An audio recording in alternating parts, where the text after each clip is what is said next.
Good morning to you all, and thank you for joining us for the second quarterly review of the year. For those that don't know me, my name is Stephen Knight. I'm the CEO and founder of Pimento, an independent network of some 175 agencies and consultants that offer marketing services in 97 different disciplines to brands and agencies alike, both here in the UK and internationally.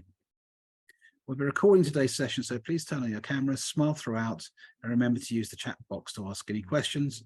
I want to try and make today's session as interactive as possible. Our lineup today includes Annabelle Dunstan, who's the Managing Director of Question and Retain. Annabelle is a former PR, TV presenter and agency managing director. She founded her first business, Gain and Retain, to help businesses looking to grow through attracting talent and winning clients. In 2012, she launched her second business, Question and Retain, adding measurement tools to the mix, specifically on employee experience, client and member satisfaction. The clients include LNER, Imperial College, Pizza Express, Pimento, and the Alliance of Independent Agencies. I'd also like to introduce Ollie Wright, who's the EVP of Savanta. He will be presenting the very latest consumer and business confidence data from their continuous tracker. Oliver Wright leads the public division at Savanta and has overall responsibility for all client research in central and local government, education, charities and public health, as well as the company's political pollster. He is a member of Savanta's executive leadership team, and prior to Savanta, he was managing director at leading communications and public policy agency Comres. And then finally, I'll be sharing some data from Pimento and some of the activities that we're going to be running across the autumn period to support your business in this tough economic environment. So without further ado, I'm now going to hand over to Annabelle. So without further ado, we're presenting the results. Here we are on the 19th of July, and happily this People Pulse is gaining more and more interest. You can see back in the heady days of 2021, we started in 203 responses. Now we're up towards heading towards 1,000, which will be our goal for Q3. Critically, number of agencies again has increased from the late 40s to 62. And the big number here is 43 agencies had more than 6 responses. So this survey is run, for those of you who don't know, by us sending out a link via the Alliance of Independent Agencies, who the Pimento have a very close relationship with, hence why we're here presenting their results. And if any agency's staff, more than 6 people respond, they then get a tailored report, so they can then see how they fare against the full aggregate sample. So you can get involved, it's free to take part in, and the link is publicly available, and we can share that after this call. So when we go through these questions, there's 9 questions. Just try and put yourself with your agency in mind. What would your staff be saying if you haven't taken part in this? Where would you sit on this? Because all these questions we ask are all designed to help really understand what people are feeling and thinking in agency land. So this is from juniors right through to leadership teams can take part in this. So do you feel pride? So you can see this kind of held steady, but dropping off gradually from way back in 21 down to around 58% saying, yes, I do. And so that's quite interesting, whether there's a bit of fatigue around, and we'll come on to some of the issues that have come up. But I think the home working thing still persists as a sort of a bone of contention amongst some agency staff, but we'll come on to that. But you can see on the happy end, the comments, we always get a qualitative answer as well for each question we ask. Somebody here saying a high caliber of work we do and deliver with intelligent individuals and the fun culture that surrounds it.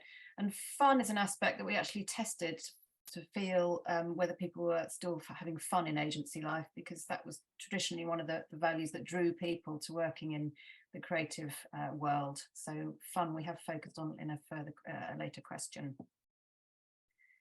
Respect and trust, we actually combined these questions because we found that the results were so similar that actually we wanted to build in another question. So we cheekily combined this to add in trust and respect to one question.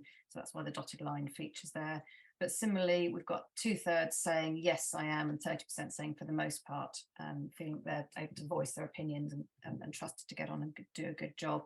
And again, just a slight decline back from the end of 2021. We can see that progression all the way through. Not a huge amount, but still 9 percentage points. And then this comment in amber, so they would have been representing this 5% here, unsure or not really. saying we're encouraged to share opinions. I'm not sure they're always heard though. And that's a classic thing we come up against again and again when we're doing employee sentiment work, is that yes, it's all very well to ask, but are you actually then acting on that data? And so similarly in your day-to-day, you might have a culture where you're encouraging opinions to be shared, but are you demonstrating that A, you're listening, you're really hearing and acting on that, or at least saying why you can't, or giving some training back why that can't work as an idea. So really key to address this 5% who are feeling less than trusted.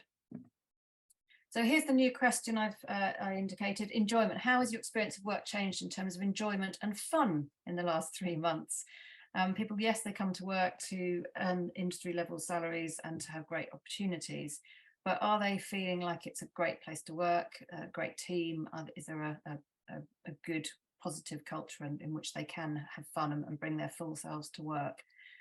So interesting to set this benchmark. We haven't got anything to compare it against. It's a new question. But here are some of the comments that elicit: super interesting projects, plus a really great focus on making sure the team is happy. The annual trip is a huge work perk. I don't know how many of you are offering annual trips still. It's something we used to do back in my Three Monkeys days, and it always created talkability. And in fact, a decade on, people still referred to the time that I set fire to a restaurant in Rome, accidentally. And then we've got the negative here: we're working ridiculous hours to keep up with the workload. The work isn't enjoyable anymore. So that's a clear watch point. And you've got 21% saying it's less fun, a few sad individuals saying it's never been fun, and a couple saying I'd rather not say. So this is the watch point. If you are sweating your assets, as the old phrase might have been, then you might be wanting to look at your retention rates. Are they showing a drop-off if your resource planner is so stretched? So fun is but now benchmarked, so we'll see end of next quarter how that looks against Ollie's figures on consumer confidence as well. It'll be interesting. D&I, now the Alliance offer training in diversity and inclusion. If you haven't already looked at their courses, then please do. They've got some fabulous stuff going on for that. But just wondering how important is it on your agenda? We've only got 27% saying it's really good, the agency's culture with regards to D&I, with 44% at good. And then quite a bulk sitting in here saying not very good, 8%. So 1 in 10 agency staff who responded, and that's, as I said, nearly a sample of 1,000 people, feel that it's not very good. And all the evidence shows, as you well know, that a diverse workforce representing your diverse client base is the way we should be headed. And if that's not on your agenda, something to think about. And the positive comment there: it's who we are, we care, we try, and it's making a difference. So that individual who said that is clearly going to be saying that down the pub, increasing talkability about their own agency and feeling pride in what they do. So again, think of this in terms of your own agency. Would you have people saying this or this? And where do you want to be? Learning and development. We know through difficult times those agencies that continue to invest in L&D emerge leaner, fitter, more agile, able to pivot, that P word. So again, where do you sit on this? Are you offering training and development to further your teams professionally? And again, the positive comment here: always encouraged to take part. And often what we come up in agency life is they're offered training, but to actually get it to happen, because client work or new biz pitches tend to jump in. So really trying to keep that L&D high on the priority list. And it's holding steady with around half saying yes I am, just slightly up from last quarter. Our aim with all of this clearly is to show the results and help drive best practice amongst leadership teams, and to show that you're genuinely listening. So those agencies that have got their own results, some of those have scored 100% on L&D where they've made changes, and they're learning from this debrief that other agencies, where they can improve based on what other agencies are up to. Right, hybrid working. Do you feel the move to hybrid working has had a positive impact on your career development? So this came up as a discussion way back when, to really understand what the long-term implications are for this massive change we've gone through pre-pandemic, during and post. And there's a drop-off here down to 56% from 63% at the beginning of the year. And so I do love this comment, with caps, always shouting here. Yes, yes, yes. Did I say yes already? That truly hybrid working is here to stay, and I'd never choose to go back. But the flip side of that is the less teamwork and harder to maintain and develop team culture. So still this seesaw of some people absolutely loving it and some feeling that the culture perhaps is not as solid as it could be.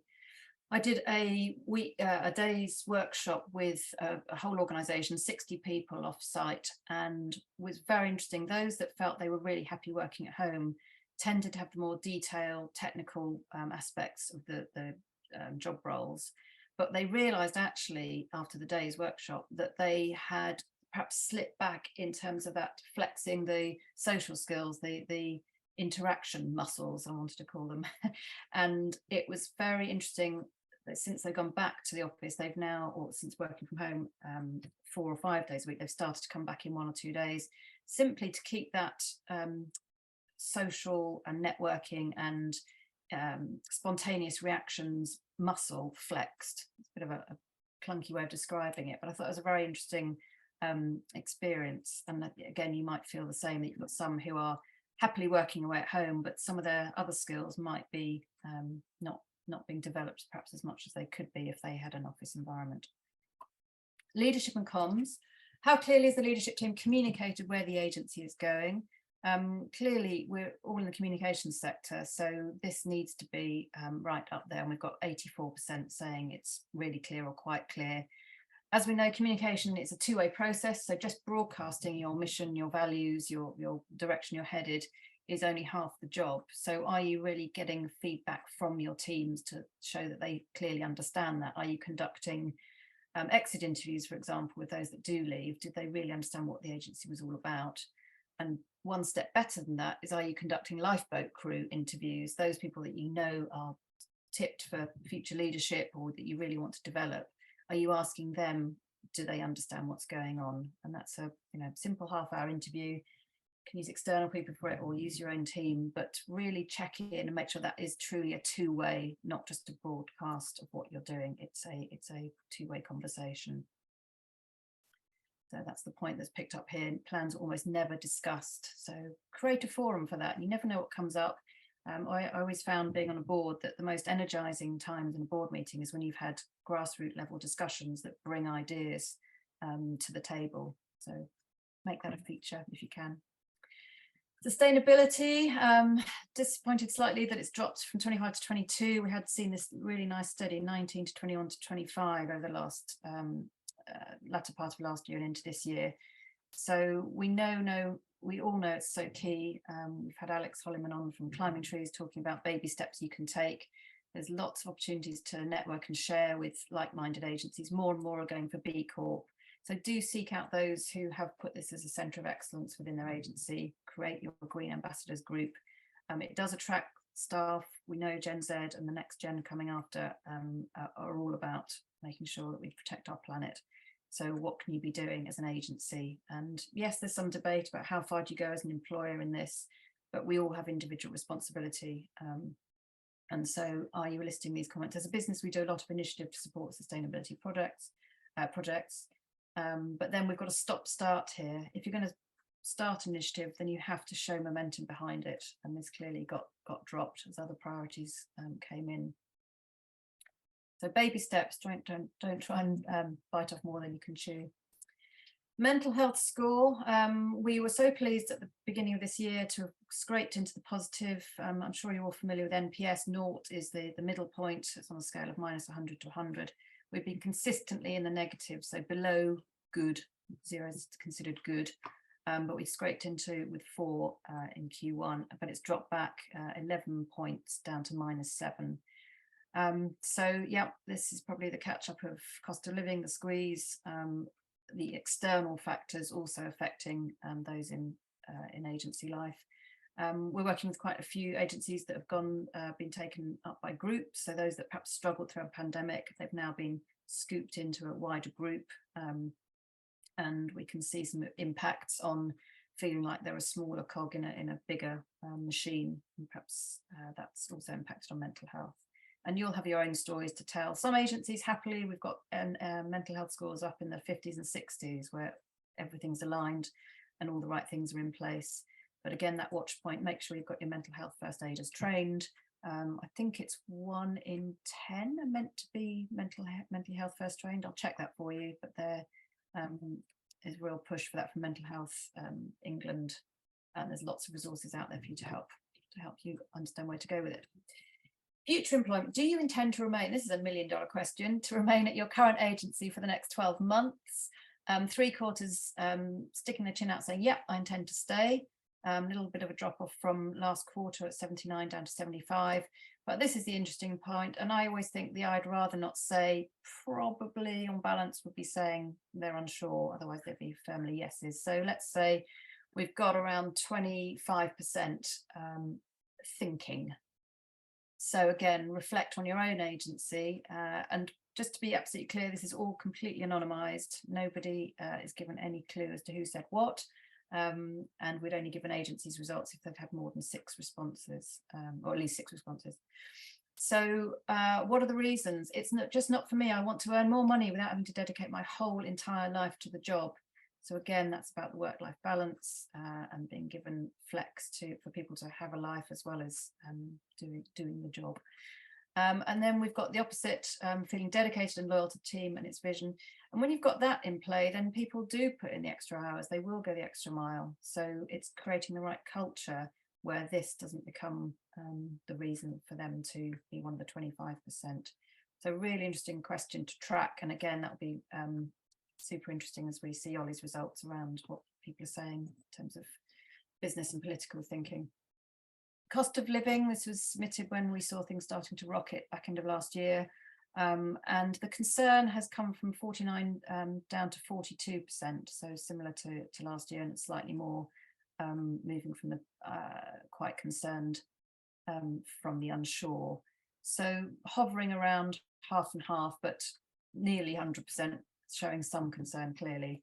And some agencies I know are doing one-off salary payments, so bonus payment as we head towards winter to support with energy bills, and offering low-cost loans is another thing I've seen. But again, are there any? Is there a tie in there with those that have huge concern with mental health? So again, looking through your team, is there anybody that's really struggling? One agency staff member I'm aware of was struggling to come into work because they couldn't afford the transport in, and that was picked up on, and they were given a travel loan. So yeah, watch points there. Room for improvement. We analysed all the comments we had in, so I think we received around 400 comments on what would improve agency life. So if you take nothing away but this one slide, this could transform things for you. If you're scratching your heads, what on earth can you do? Can you get task forces within your agency to look at these in turn to see what you can do to improve? Interesting, communication and transparency came up really high, and other things. It'd be interesting to know your comments on those if anything jumps out at you. For flexible working and communication and transparency at the top of that list. Okay, and so I've probably touched on these as we've gone, but this is a useful slide that you can take away and perhaps share in your board meeting against each of the questions that we do ask. I'd also be really interested to hear from you. Very happy to take feedback. Is there a burning question that you've got that you would like to ask that would suit all independent agencies? I'd love to hear it. But for each of these topics, we've asked a question or raised a point there that might be useful for you to take away and mull over. But you can see the general picture is everything is down slightly except for learning and development, which has had a little peak of +2 points. So yeah, not the most positive picture, but that is the aggregate. Amongst that, the 62 agencies that had more than 6 responses, there are some absolute winners who have got rocketing scores, and their comparative data is tracking upwards every time they act on the data that we supply them. So that's my that is my presentation. So happy to take any questions. Or Annabelle, Stephen, first of all, thank you very much indeed. Interesting, isn't it, actually, how, as you rightly say, the cost of living crisis continues. It's having a negative impact on people's mental health. But you did say actually there are a number of agencies that are doing very well in this space. What might be quite interesting next quarter is to see whether any of those agencies are doing well in that space, would be prepared to come on and maybe talk about some of the things they're doing as a business that's actually engendering better mental health and helping their employees at this particular time. Do you think that would be something we could actually perhaps discuss offline? I'm sure they'd be happy to, and that's what we do with the Alliance feedback call. Is we generally have those leaders on the call anyway, and we pre-ask them to share their gold dust, and so that creates a very nice networking opportunity. So yeah, happily I'll put that to the Alliance team for you. Okay, and then the other thing, obviously, we're going to have a look at Ollie's data in a minute, but there might well be some correlation, obviously, between inflation, interest rates, etc., and again, mental health. One thing that's quite worrying in me, obviously, is as agencies are perhaps tightening their belts a bit and perhaps depopulating, or maybe not just hiring replacement staff, that again, that's impacting on the mental health of employees, but also causing them concerns and prompting them suggestion that more people are now looking to move agency. So ordinarily, and I'm sure Russell will confirm this, that in a downturn in the economy, people tend to actually not want to move. They don't want to be in the new agency, the last in, first out. They want to basically stick with it where they are. But actually, you've seen an increase in the number of people who are actively looking to change. And again, that's quite a significant shift in one quarter. Yeah, Russell, are you going to come back on that, or? Yeah, absolutely. I think that what I've been seeing is that there appears to be a lot more people, I guess, actually active, but also passively looking as well, thinking about their next moves. In the last quarter, I've had quite a few conversations with people that were within my network who have said, oh, well, if you hear of anything, I might be interested. And I think that it, to a certain degree, it ties in with what your survey, Annabelle, in that it was interesting to see quite a lot of the metrics sort of on a slightly downward trend. And I think that could well, from what I'm hearing as well on the client side, is that there isn't as much activity this year as there has been historically. So consequently, people are maybe doing the same things in agencies, working with the same clients, and then looking for a bit of variety, nothing new coming in necessarily, because as we're seeing on the client side, that a lot of budgets are not being expanded, or that they are actually not taking people on as such. I think there are a lot of factors feeding into this, not just the cost of living crisis and the possible recession or whatever, and inflation.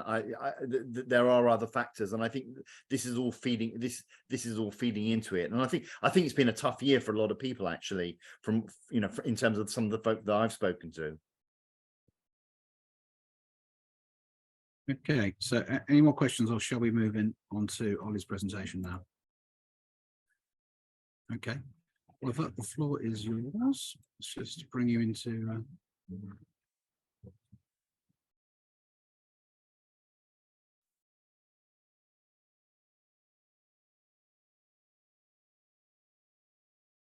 Hi everyone, hopefully people can see my slides. Thanks for having me back, and thanks, Annabelle. It was really interesting to see your presentation there, and lots of interesting stuff, but obviously the cost of living point stood out for me in terms of the really high levels of concern that you've seen from your survey, but we also see that consistently in the polling we do at Savanta. And the first point I was going to make today was, although we've seen the latest inflation figures this morning slightly down, although still very high, the cost of living crisis does continue to bite for people. And I'm just going to share a few pieces of research we've done recently, which kind of illustrates that. So we have been working with the Joseph Rowntree Foundation for a couple of years now, running a tracker amongst low-income households, so households that are in the sort of bottom 40% for household income. And this is the latest results, which came out last month. The survey was run in May. And there's quite a lot of information on this chart. I mean, the main takeaway is that of that 40% lowest income households, 2/3 of them have reported going without essentials of some kind in the last 6 months. There are 3 elements to this chart here. So the darkest sort of purple bars are people who are reporting going without essentials and experiencing food insecurity. The smaller blue bar is experiencing food insecurity but not going without other essentials, which is quite a small bar. And then the green is going without essentials but not experiencing food insecurity. But what all this boils down to is that sort of 63% reporting going without essentials in some way equates to 7.3 million households in the UK, which is quite astounding. And, you know, quite simply, 40% of those 40% of lowest income households are saying that they're going without both essentials and experiencing what we're describing as food insecurity, which can be one or other of saying they're going hungry or cutting down on the meals that they are eating. So that's, you know, another worrying number, 5.7 million households saying they are either going hungry or cutting down on the meals that they are having. And you can see there that's tracked from May last year through to October through to May this year. It's not getting any better, and in fact, if anything, it's building and getting slightly worse. So it's quite a bleak picture for those who are earning the lowest levels in our society. A second slide on this same study was sort of asked what essentials people are going without. Inflation overall is still, you know, pretty high, just under 8%, but the reported levels of inflation for food and energy are much, much higher. And these are the things where people are really struggling. So a quarter of these households, low income households, are saying they're not being able to afford to keep their home warm, which obviously that was coming out of the winter period, less of an issue now. But it feels like that's not going to change going into the next winter period. So again, huge numbers of households, 4 million households, sorry, just over 3 million households saying they've been unable to keep their home warm in the last 6 months, going back to May. Not on this chart, but along the same line, 68% said they were just heating their homes less than before the cost of living crisis started. But quite apart from that, there's just a range of other essentials you see higher up in this chart that households have been going without, from you know, basic toiletries to clothes to furniture, and even going, you know, cutting down on having showers and baths. So yes, this isn't the population as a whole, but it is, you know, a significant chunk of the population who are really, really struggling and have been for a while. A different poll that we did, this is of all UK adults looking ahead to the summer. So 3 in 5 of all UK households saying that they will in some way cut back on holidays abroad this summer. You can see some different splits according to age and gender on this chart. There's some variation by generation, but still it's true for the majority of all generations that they'll be cutting back on in some way on summer holidays. Of that 3 in 5, 41% have said they will be refraining from booking holidays abroad this summer. But we also found that other ways that people saying when they're cutting back, what does that mean? It's not just stopping going on holiday, it's like fewer holidays closer to the UK, so maybe less long haul, but also cheaper accommodation. So if they're wanting to go away and the flights are the price is, you know, limited choice there really, people are choosing cheaper accommodation. We also have another survey called a Consumer Compass, which has showed that significant proportions are saying that they're going to choose to holiday in the UK again this summer, which maybe continues a trend which started during COVID. So bearing all this in mind, where does that leave sort of the overall optimism levels for the public at large? So this is a chart which goes back to December 2020 when we were in the throes of the pandemic. We asked people to what extent are you optimistic or pessimistic about each of these following issues. There's a range of things there on those coloured lines. I mean, what we see is that while most of these lines have started going up since the start of this calendar year, the things like the economy, healthcare, employment, so the purple, the pink and the blue are still in negative territory. So that means that more people are being pessimistic than optimistic on these things still. And, you know, the economy is still very much in negative territory. So positive signs, but still some way to go. So that sort of paints the picture for how people are feeling at the moment and probably what's preying on people's minds. So what does this mean for our political polling? So very little has changed in summary. So Labour are still very clearly ahead in the polls. The latest poll we did weekend before last was showing a 15-point Labour lead, 45 versus 30, a slight variation on the previous poll a week before, which showed an 18-point lead. Things bounce around a little bit, and that's not unusual by 2-3 points. But overall, it's pretty steady, and most pollsters have got Labour ahead by between 15 and 20 points. There's very few polls that are showing less than a 15-point lead. And this chart shows how that voting intention has changed over time. And quite simply, Labour have had a very comfortable lead for quite some time now. You can see going back to the autumn last year that the gap got huge for a fairly brief period when Liz Truss was in charge. But I think what is most revealing for us is that, you know, since then, since Sunak has come in, he's not been able to make any real gains on the lead that Labour have in the polls, and he's been Prime Minister now for, you know, a significant period of time, 9 months or so, 10 months maybe, and that gap is not closing. And with an election due at some point next year, I think that is of huge concern to the Conservative Party, because quite simply they're running out of time now to close that gap. What's maybe slightly less clear-cut is who's the preferred Prime Minister for the country, head-to-head.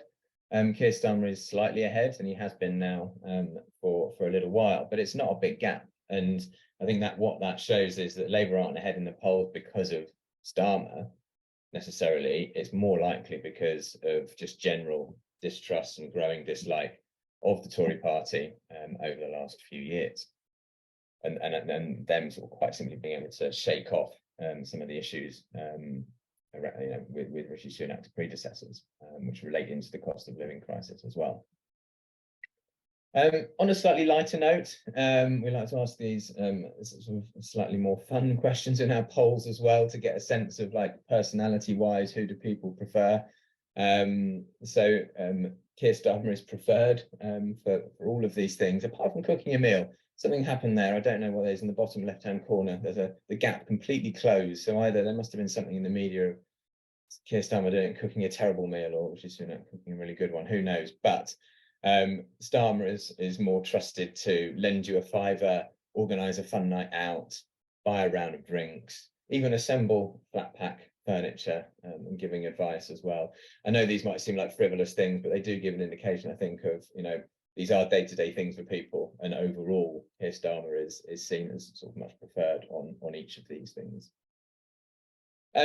So moving on to how businesses are faring. We run our monthly business tracker. It's amongst a sample of 1,000 businesses, so it gives a really good view on kind of the UK business outlook. But first of all, looking at challenges, and as with the last time I presented this data, the biggest challenges expected or that businesses are facing right now remain around sort of the prices for energy and fuel, but also just simply remaining profitable, cash flow, and you know, trying to address decreases in customer demand. So yes, there are inflationary pressures, but also you know, these are causing quite fundamental business challenges in terms of you know, remaining profitable as a business.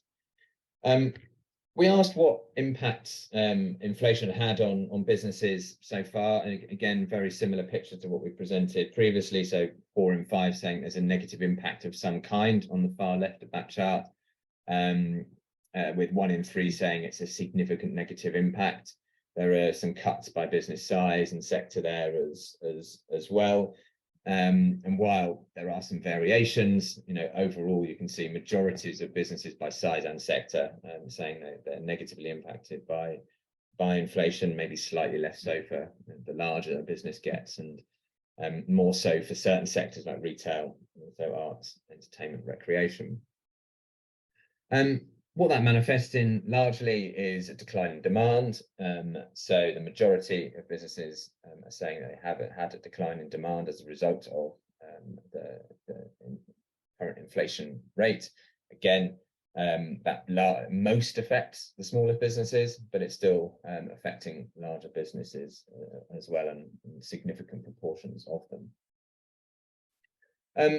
As we reported last time, there does remain an expectation to continue to increase prices over the next year. So 2/3 of businesses, large and small, saying that they will expect to increase prices. And actually, from the small businesses, that's gone up from 60% 2 months ago to 66%. So small businesses may be saying most impacted by inflationary pressures. One way out of that is to increase prices. Obviously, that's not great for the consumer. And there's an indication that smaller businesses, more of them are planning to do that than we saw in the spring.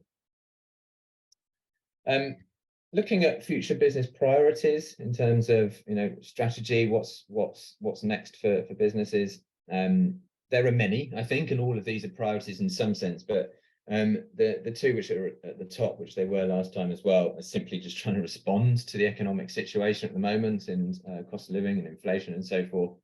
But also responding to customer expectations, which aren't going to be declining. Customers still want increasing quality of product and services, but also they're battling their own cost of living pressures as well. So for businesses, it's about balancing customer expectations against trying to remain profitable and cash flow and some of the other factors we saw on previous slides. So where does this all leave us in terms of business outlook? As we saw, it was similar to last time. So larger businesses do continue to be more optimistic for the year ahead.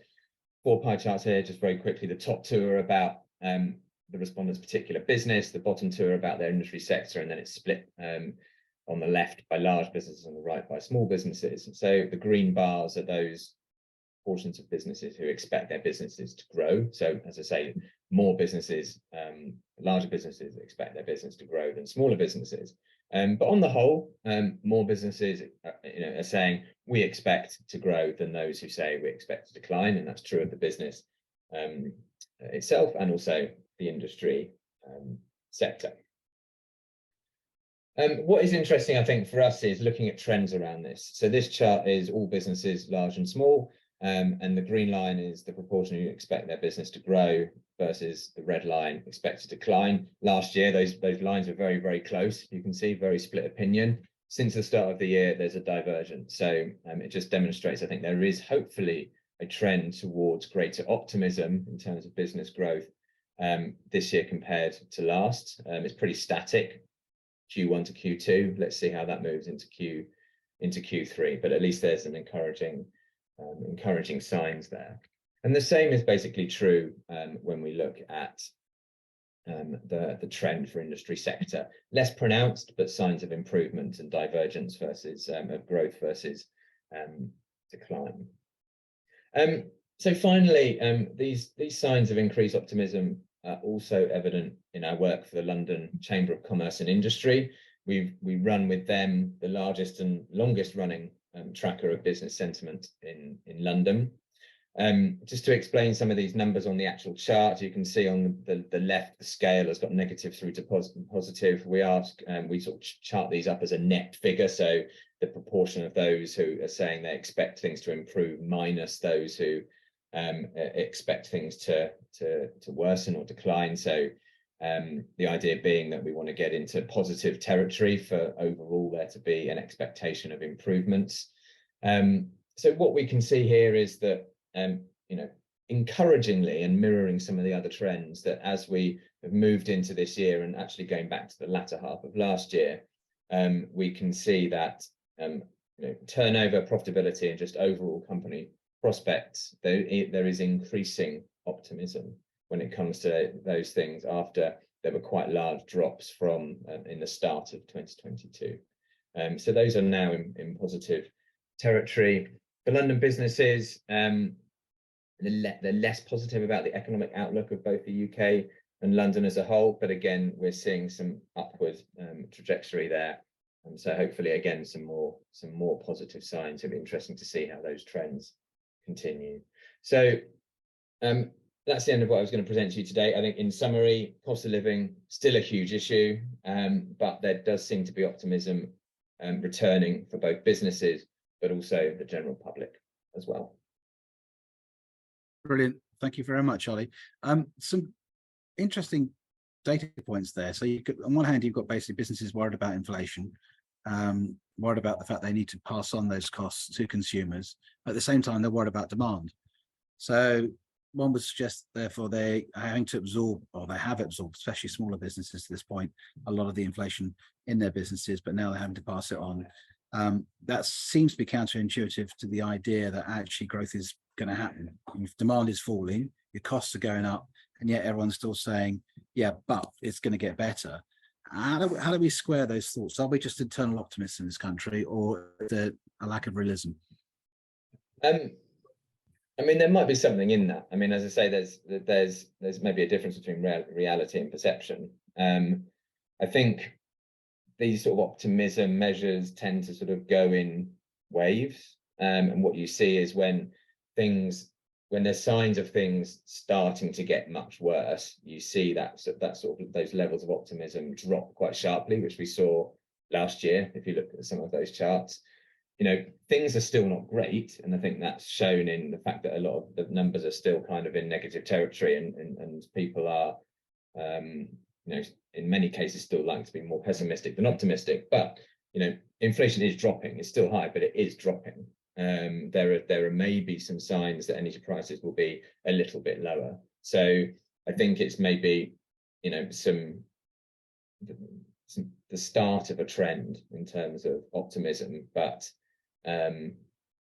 many, you know, I think on balance, most people are still pessimistic versus optimistic, if that makes sense. It does, and yeah, and ultimately, of course, economies are driven by confidence. So if there is that confidence there, even if it's denial, it doesn't much matter, because if people that engenders the need for people to spend. And certainly, when you do look around, restaurants seem to be doing remarkably well. You know, I know you track that sector, but you can't get a restaurant booking for love nor money in a lot of the major cities around the UK at the moment. Is that something you're seeing on the data that you track for restaurateurs? I don't know exactly for restaurateurs. I imagine it's quite different for a lot of these patterns would be quite different for larger cities versus, you know, smaller towns and rural areas. I know particularly like some of these figures for London are much more optimistic than other areas of the country. So that's likely to be playing a part. I think there'll be quite big geographical differences, and a lot of those, you know, for example, that low-income household data I shared at the beginning, a lot of those low-income households are not in London. Some are, but you know, they're going to be spread through more deprived areas of the country. So I think there are quite different pictures for you know, what we might see in larger cities versus, you know, spread more around the country. Yeah. Okay. Thank you. Louise, there's a couple of questions from you regarding things that one can do to try and mitigate the cost of living crisis for employees. It's a useful article there from Annabelle, but we've also got some other data that's available to you and what agencies have done elsewhere. So I'm happy to share that with you. Just drop me a line and we'll get that across to you. Okay. I've just got a few slides I want to share. Thank you very much, Ollie. If I may, I'm going to put those up on the screen. So bear with. Okay, I'll be very quick. So it's really just to canter through exactly what we're doing to help agencies at this time and to make you aware of the services that exist within Pimento to support agencies that are members and would be members. So we've done this under the kind of term of agency support. It's really about actually helping agencies grow and addressing some of the issues we've spoken about today. Previously, we used to call it our professional services proposition, and we have a range of different specialisms. In addition to our agency members and consulting members, we've also got a stack of professional service members that actually help the agency community. And they help them in a number of different ways by supporting them with help on the phone, very often for nothing, to creating content and also offering their services at discounts to the market. and they've been with us over the years, both in the times of growth as well as the times of not being so good. All of those services can be found in a little brochure that we put together, which gets updated on a quarterly basis. If you haven't ever had a chance to review that, whether you're a member or a non-member, you can do so. If you click on the presentation I'll share with you afterwards, you can actually download a copy of those services.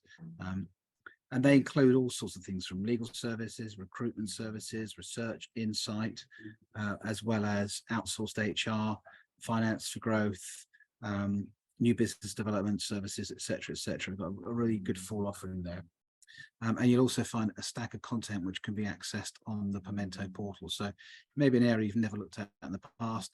If you go on the Pimento portal and click on the left-hand side of the portal under news, you'll be able to download all sorts of very interesting articles and helpful suggestions on things you can do to improve the efficiency of your business and to help reduce your costs without having to cut headcount.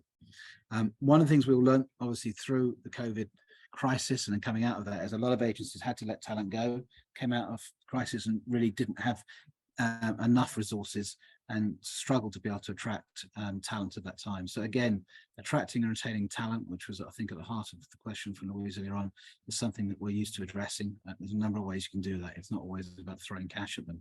And as you saw from Annabelle's survey today, it's interesting that salary, I think, was about the fifth or sixth thing that came up as, you know, important reasons to believe and reasons to kind of work with the company you're working for. Other thing, just to remind you, for those that are perhaps newer to Pimento, there's a whole range of different activities that you can lean into and get involved in. You know, the more active is like gym membership. If you get involved and participate, you'll get fitter. It's the same when it comes to business development and building up your own personal networks within the network. We have our online 5 p.m. clubs, which are quite fun because they're sort of speed networking, which is always a laugh. We put those out into groups. And we have our 6 p.m. live events, which are very, very popular and happening right across the UK. We have our monthly business development club, where we host leading authorities in the business space, and that's something that Paddy runs. We have, you know, exciting pursuits like golf and classic cars for those that are interested in those areas, but it's a good way to meet friends and develop relationships. I will be strutting my stuff with Simon on Friday at the next Pimento event, which is our networking event up in Molesbury. If you want to join us, you're very welcome. It's not particularly active, I hasten to add, but I think we'll walk about 3 miles to a pub, have a nice lunch, but also get to have a good conversation about how business life is. And then we also have, at the other end of the spectrum, our Club 30, which is for younger members and future leaders. Quick reminder, we have our autumn independent agency conference that's taking place in London at the Curzon Cinema in Soho on the 21st of the month, September the 21st. If you haven't already got tickets, you're going to need to be quick. I'll put the details up in a second because we have a limited, finite number of places for that because it's a cinema, so there's only so many seats, and I think we are almost 60% sold. So I encourage you basically to book your tickets as soon as possible. They're half the price they were last year. See, that's how we're responding to the economic downturn.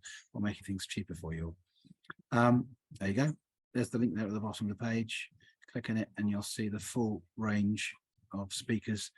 We've gone beyond ourselves this year. We've actually got some fantastic clients who all wanted to hear from brands. It's one of the things that came up in our membership survey. We've got Jo Zamoska, who's the Vice President and Managing Director of Celebrity Cruises. She's going to be our compare host facilitator for the day. Siobhan Haviland, who's the Director General of the British Chamber of Commerce, no less, will come and talk to us about British creativity and how we can lead in this global economy. Really good speaker. We've got Kathy Taylor, who has the, shall we say, rather difficult task of being the Chief Customer Officer at Southern Water. She was previously at the Go Ahead group that run most of the trains in the UK. So obviously she's a bit of a glutton for punishment, but she's going to be coming along and she's going to be running a panel with 3 august agency owners who have grown their businesses through the good times and the bad times. Got Nathan Lomax, known to many of you, Jenny Bigham, who founded and owns 7 Stars, which is the largest independent media independent in the UK.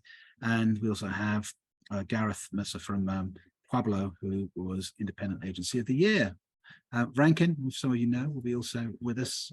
He's going to go into battle this time. It's going to be quite interesting. We're pitting him against the Chief Membership and Custom Officer at the Co-op. and then we'll do a session on leadership, which is really at the heart of everything we're talking about today. You know, it's leadership that will determine your success or otherwise as we go through this period of uncertainty. And there's going to be some clear sort of takeaways from the session that's going to be run by Bonnie. Nearly there, Mike Launder will also be talking about how you tackle the world of procurement and close deals to advantage your agency. So a real value session, closing at lunchtime, in order that you can then go out, do a bit of networking, have lunch with your Pimento friends and colleagues. As I say, it's open to non-members as well as members, so hopefully you can join us. So that is all I wanted to talk about today. Lovely to see you all. Lou, do drop me a line, and I'll speak soon, everyone. Thank you very much.